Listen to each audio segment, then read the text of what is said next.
L'application du principe de transfert de chaleur par ébullition a pris une place prépondérante dans le monde industriel, particulièrement dans les centrales thermiques, nucléaires et classiques.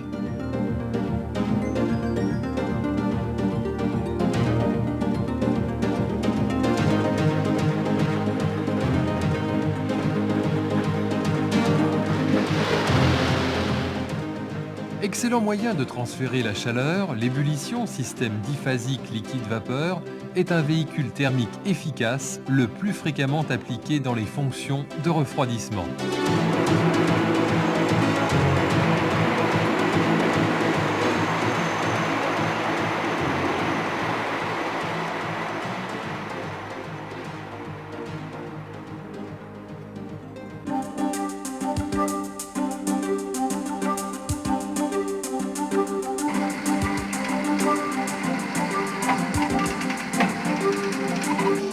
Ce phénomène d'ébullition peut exister dans diverses situations typiques liées à la géométrie et à la nature de l'écoulement, convection naturelle ou convection forcée, et aux caractéristiques de la surface chauffante, flux thermique imposé, température imposée ou situation intermédiaire.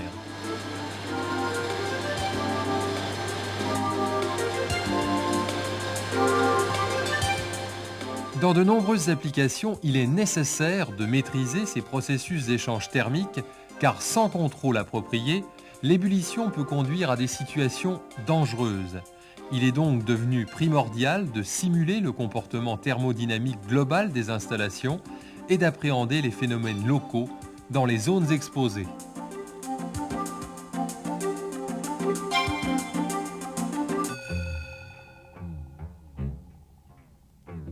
La reconstitution de ces phénomènes à un niveau macroscopique et microscopique pour analyser les mécanismes élémentaires se révèle indispensable. En effet, le refroidissement peut être bloqué et la paroi subir des dommages allant jusqu'à la destruction.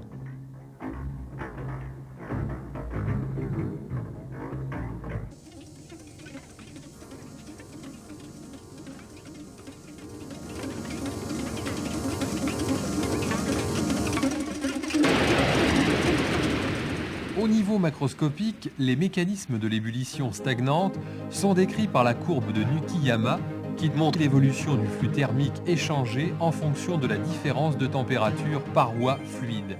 Elle fait apparaître, entre autres, une valeur limite de flux thermique au-delà de laquelle la température de paroi augmente brusquement. Ce phénomène de crise d'ébullition, qui peut conduire au burn-out, rend toute une partie de la courbe inaccessible.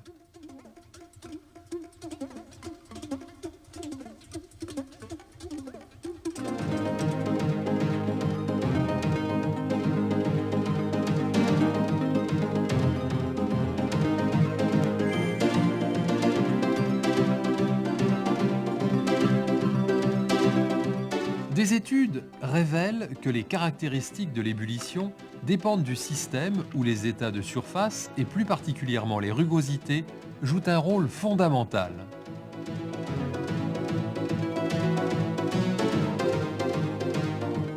L'analyse microscopique montre en effet que dans la phase de nucléation, les sites de grande taille sont les premiers activés. Certains sites produisent des bulles de façon continue, tandis que d'autres émettent de manière intermittente. Il semble même qu'un site actif contribue à l'activation d'un site proche. La présence de deux sites proches permet d'observer les différentes phases de coalescence.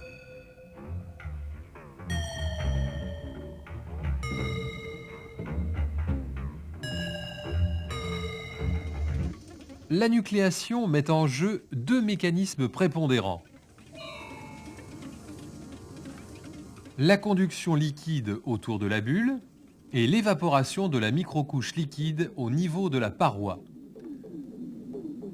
La modélisation de ces mécanismes permet de simuler la croissance d'une bulle et de reconstruire qualitativement les courbes d'ébullition.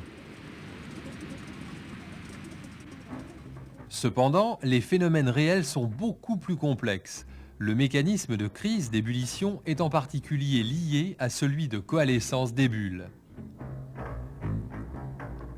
Aussi, il devient indispensable de pouvoir étudier les différents régimes d'ébullition et de parcourir toute la courbe de Nukiyama. Mais si un système de chauffage à flux imposé ne permet pas d'accéder à la zone de transition, en revanche, un système à température imposée autorise théoriquement l'accès à cette zone. Dans la pratique, réaliser un tel système est très délicat car il débouche le plus souvent dans la situation de caractéristiques externes de chauffage incliné. Le problème peut pourtant être surmonté si la caractéristique externe n'a qu'un seul point d'intersection avec la courbe d'ébullition.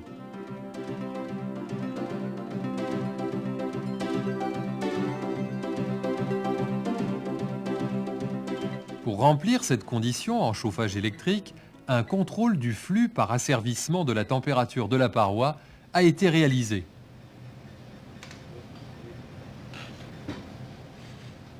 Cette température est comparée en permanence à une valeur de consigne. La différence, calculée par un comparateur, pilote le flux de chaleur dans la paroi.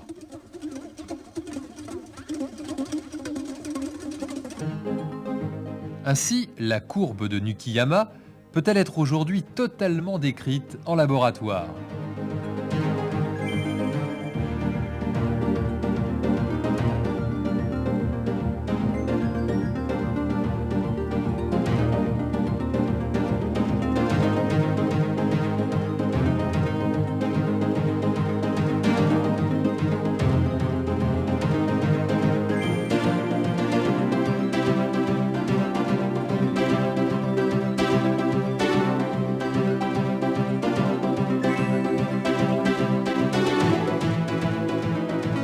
Les différentes phases du transfert thermique ont pu être filmées ici en ralentissant jusqu'à 400 fois les phénomènes observés.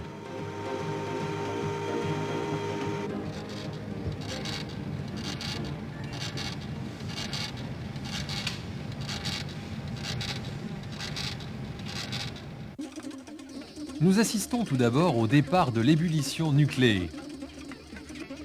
Elle se déclenche lorsque la température de paroi dépasse légèrement celle de saturation du liquide.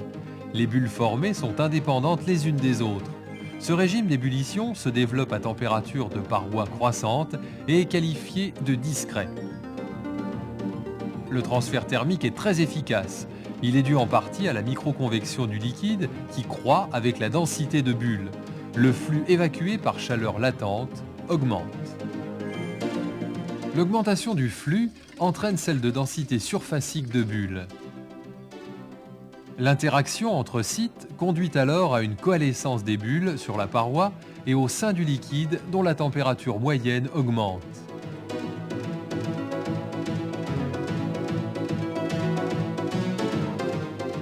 L'effet d'isolation thermique de la vapeur contribue à un freinage de l'échange de chaleur.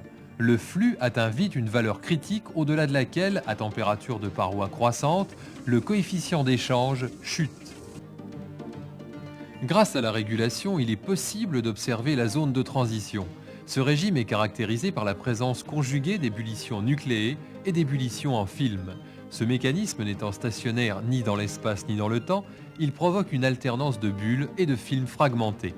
Le film, d'abord partiel, tend à devenir continu, le freinage augmente et le flux transmis poursuit sa chute.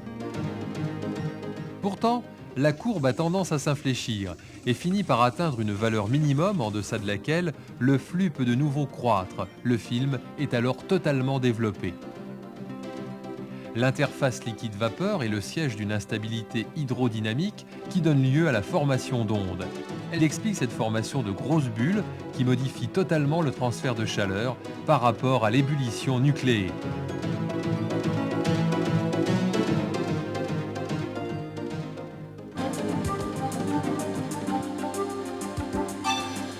Toutes ces études sur les phénomènes rencontrés en ébullition stagnante vont ouvrir de nouveaux axes de recherche en convection forcée.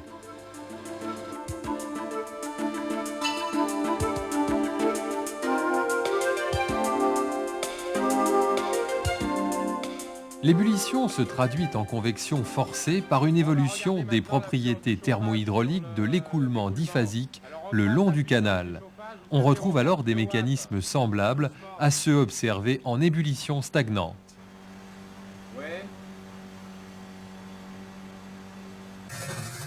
Par analogie, on tente de représenter le transfert thermique avec la paroi chauffante par un réseau de courbes d'ébullition isotitres locales. Pour un flux donné, il est possible de situer les points de fonctionnement du système. En sortie de tube, quand on fait varier la densité de flux, le point de fonctionnement se déplace dans le réseau de courbes. La crise d'ébullition se produit quand ce point coïncide avec le sommet d'une isotitre. Un front de température apparaît en sortie et par conduction axiale, il se propage vers l'amont pour s'installer sur une nouvelle isotitre, celle qui respecte le critère des aires égales. C'est ce qu'indiquent les analyses théoriques. Expérimentalement, on a visualisé le déplacement de ce front d'assèchement.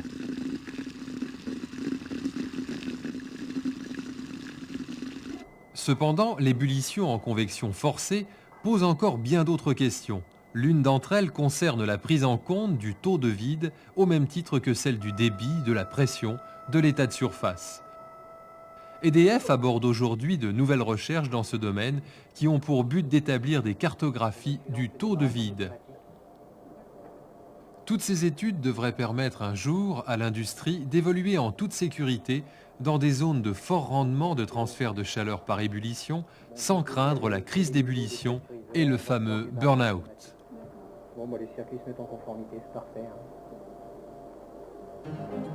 Bon, on laisse le circuit FL démarrer et après on démarre.